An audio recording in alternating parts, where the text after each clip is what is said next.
Hi boys and girls, welcome back to another STEAM lesson. In the last lesson we talked all about ecosystems and we looked at each part of a grassland ecosystem to see how important it was for each part to be there. For example, if the honeybee didn't have the flowers to get nectar from, then they wouldn't be able to make honey and the bear wouldn't have that to get energy from. The spider also wouldn't have the bee to eat, and so then the bird wouldn't have a spider to eat. So it's really important to have all of the pieces of the web for all of those animals to get the energy that they need. We also want to think about our role in the ecosystem. How are we helping it thrive, and how are we maybe hurting it? So that's something that we're going to think about for the next 2 weeks as well. We were looking at this flower, and we were looking at how it is a vital part of the ecosystem.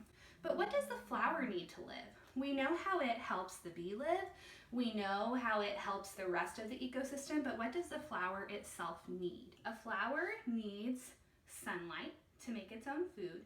It needs a good place to live for it to grow, and it also needs water.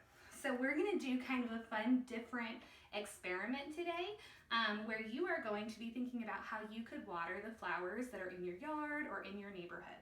Here I have a chart of different simple machines. We've actually already used some of these simple machines in our lessons. For example, in our water lesson, we used an inclined plane. So an inclined plane is a slope or a ramp that makes it easier to move something. So if you remember our marble run, we had the marble moving down an inclined plane to get from the top to the bottom. We have also used the screw when we made our Archimedes screw. So we turned it and we were able to move the water up. Today, we're going to look at how you can make a pulley. So a pulley uses a wheel and a cable to raise, lower, or move a load. So here I have some water. If you remember, we want to be really careful with how much water we use. So I thought it would be a really fun idea to think about how we could collect water to water our plant. So this is rainwater that was collected when it rained outside. And I was thinking, how can I get this water to my plant? So I made a pulley. So you can see I have a pencil with string hanging down. So that would be my wheel and my cables.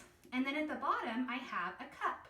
So if I rest this on the top and leave the cup inside, when it rains, it will weigh the cup down, and then I can spin it. So this is how it works like a wheel. And you're gonna see that it raises the cup up. So then I can move it over to my flower and water it. If you want to create your own pulley, here is what you need. You need something round that can work as a wheel. You need some sort of cable. So I used yarn. You could use any sort of string or rope or whatever you might have lying around. And then since this pulley is going to be collecting water, I just used a regular cup. So what I did was I tied 2 pieces of string to my wheel or my pencil. I tied them at the top and then I left them hanging. Then I made a loop that would fit my cup. So I made a circle of my yarn and I tied it together, and then I tied the string that was hanging down on either side. So once I have my cup, all I have to do is slide it in. And I like to slide it all the way to the top so that it's really secure. Now you'll notice when I put my cup in, it floats. That's because it doesn't have anything that's making it sink, and we want it to hold water, so that's actually a good thing. So if you just leave it in there and then it rains one day, then the rain will actually fill the cup as well as the bottom of your container, and so it will make it sink.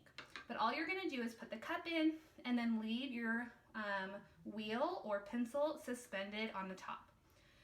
To make the pulley work, you just take the sides and you twist it up. And then once it's taut, it will pull the cup along with it, filled with water. Now if I let it go, it's going to drop back in.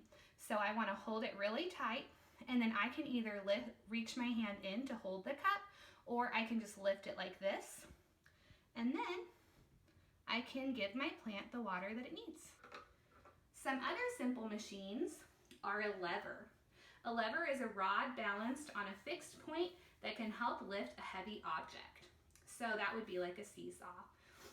A wheel and axle is used to carry loads easily or with less effort, so like a wagon. It's easier to carry something really heavy if you can put it in a wagon. And then there's also a wedge, which is like an axe, and it's an object that has two sides, two inclined sides, and it can be used to drive something apart.